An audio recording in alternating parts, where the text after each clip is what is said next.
ನನಿ ತನಿ ನನಿ ತಂದಾನೇ ನನಿ ತಾನ.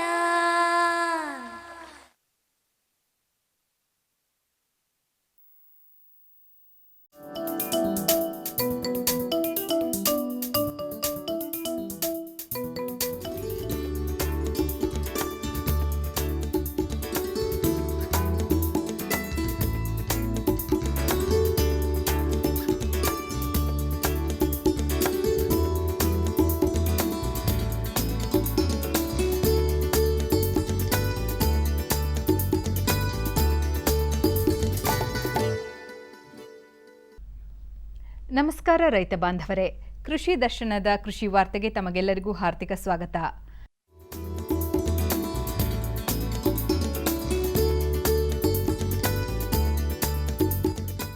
ಬೆಂಡೆ ನಮ್ಮ ರಾಜ್ಯದ ಒಂದು ಪ್ರಮುಖ ತರಕಾರಿ ಬೆಳೆ.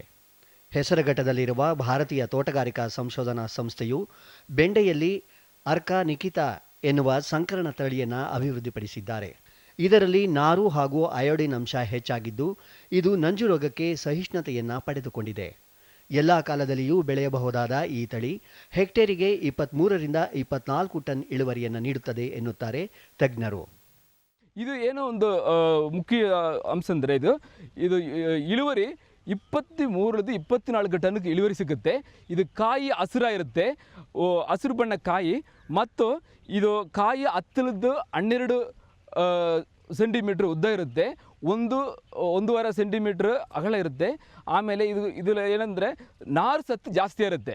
ನಾರು ಸತ್ತು 1.85% ಫ್ರೆಶ್ ವೇಟ್ ಅಂತ ಹೇಳ್ತೀವಿ, ಅದು ನಾರು ಅಂಶ ಇದೆ. ಆಮೇಲೆ ಅಯೋಡಿನ್ ಕಂಟೆಂಟ್ ಅಂತ ಹೇಳ್ತೀವಿ. Iodine content 33.3 milligram per 1 kg fresh weight ಅಂತ ಹೇಳ್ತೀವಿ. ಇದು ತುಂಬ ಚೆನ್ನಾಗಿರುತ್ತೆ. ಆಮೇಲೆ ಈ ನಂಜು ರೋಗ ಬೆಂಡಿನ ತುಂಬ ಜಾಸ್ತಿ ಬರ್ತಾ ಇದೆ.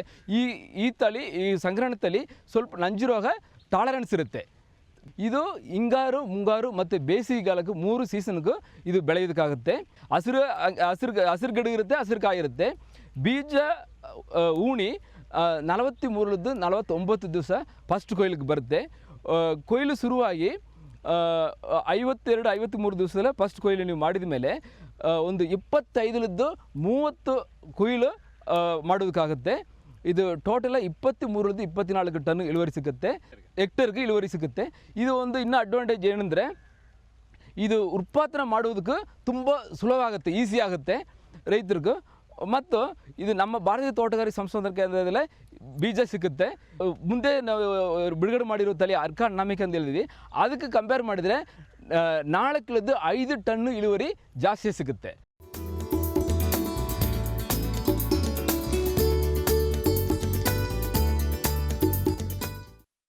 ಶೃಂಗೇರಿ ಹಾಗೂ ಕೊಪ್ಪ ತಾಲೂಕುಗಳಲ್ಲಿ ಅಡಿಕೆಯನ್ನು ಪ್ರಮುಖವಾಗಿ ಬಾಧಿಸಿದ ಹಳದಿ ಎಲೆ ರೋಗದ ಪರಿಣಾಮವಾಗಿ ಈ ಭಾಗದ ಅಡಿಕೆ ಬೆಳೆಗಾರರು ಆತಂಕಕ್ಕೆ ಒಳಗಾಗಿದ್ದಾರೆ.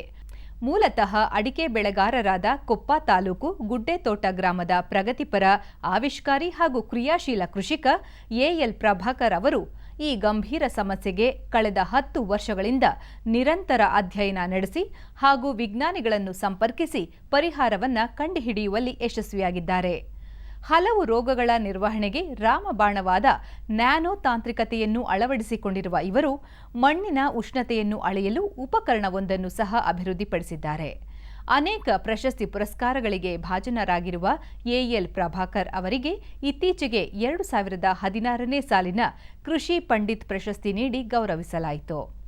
ಈ 10 ವರ್ಷಗಳಲ್ಲಿ ನನಗೆ ಕಂಡು ಬಂದಿರೋದು ಮಣ್ಣಿನ ರಸಸಾರ, ಮಣ್ಣಿನಲ್ಲಿರ್ತಕ್ಕಂತಹ ವಿದ್ಯುತ್ ವಾಹಕ ಶಕ್ತಿ, ಮಣ್ಣಿನ ಸಾಂದ್ರತೆ, ಮಣ್ಣಿನಲ್ಲಿರ್ತಕ್ಕಂತಹ ಒಂದು ತೇವಾಂಶ, ಉಷ್ಣಾಂಶ ಹಾಗೂ ಮಣ್ಣಿನ ರಚನೆಯ ಬಗ್ಗೆ ನಾವು ಆದಷ್ಟು ಅಧ್ಯಯನ ಮಾಡಬೇಕಾದ ಸಂದರ್ಭ ಬಂತು. 8-10 ವರ್ಷದಿಂದ ತೀವ್ರವಾಗಿ ನನ್ನ ತೋಟದಲ್ಲಿ ಈ ಎಲ್ಲ ಅಂಶಗಳನ್ನು, ನಾನು ಈಗಾಗಲೇ ಹೇಳಿದಂಥ ಎಲ್ಲ ಅಂಶಗಳನ್ನು ಹತೋಟಿಗೆ ತಂದುಕೊಂಡು ಆಮೇಲೂ ಕೆಲವು ಅಂಶಗಳು ಇದ್ದಾವೆ ಅಂತ ಮೈಕ್ರೋಬಯಾಲಜಿ ಓದೋತ್ತಿಗೆ ಗೊತ್ತಾಯಿತು.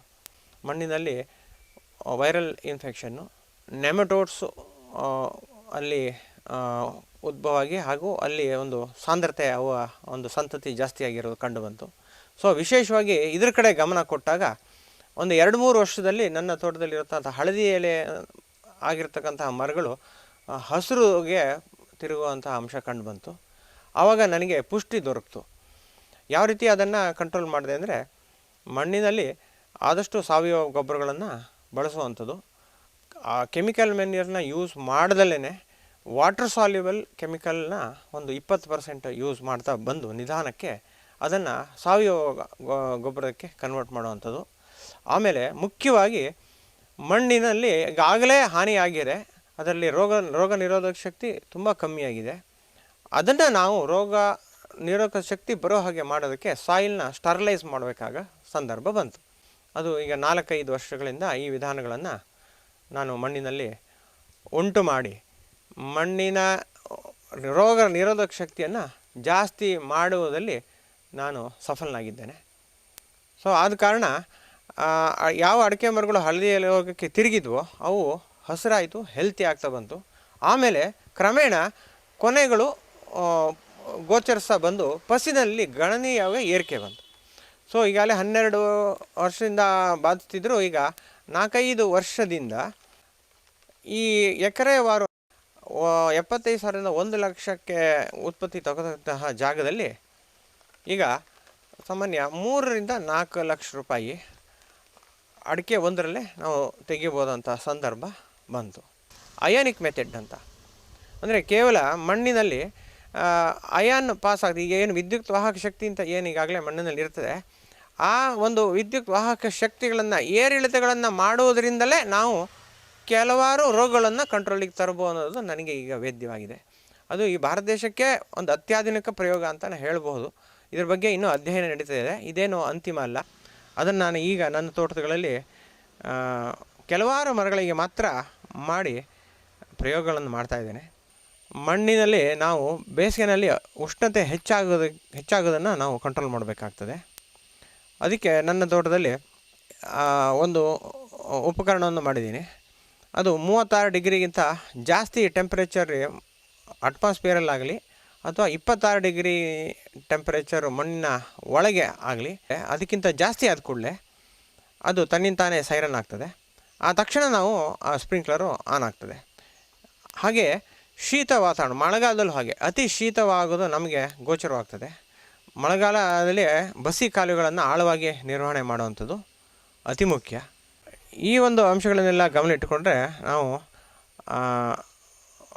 ತೋಟಗಳನ್ನು ನೀರಿನ ನಿರ್ವಹಣೆಯಿಂದ ಹಿಡಿದು ಟೆಂಪ್ರೇಚರ್ ನಿರ್ವಹಣೆ, ಶೀತ ನಿರ್ವಹಣೆಯಿಂದನೂ ನಾವು ಹಲವಾರು ರೋಗಗಳನ್ನು ಕಂಟ್ರೋಲ್ ಮಾಡ್ಬೋದು ಅನ್ನೋದು ಗೊತ್ತಾಗಿದೆ. ಉತ್ಪತ್ತಿಯಲ್ಲೂ ಅಧಿಕ ಇಳುವರಿ ಬರುವಂತಹ ಒಂದು ಸನ್ನಿವೇಶಗಳು ಉದ್ಭವ ಆಗಿದೆ. ರೈತ ಬಾಂಧವರೇ, ಪ್ರತಿದಿನ ಸೋಮವಾರದಿಂದ ಶುಕ್ರವಾರದವರೆಗೆ ಸಂಜೆ 5:30 ಕೃಷಿ ವಾರ್ತೆ. ಇನ್ನು ಮುಂದೆ ಕೃಷಿ ದರ್ಶನ ಮುಂದುವರಿಯುವುದು.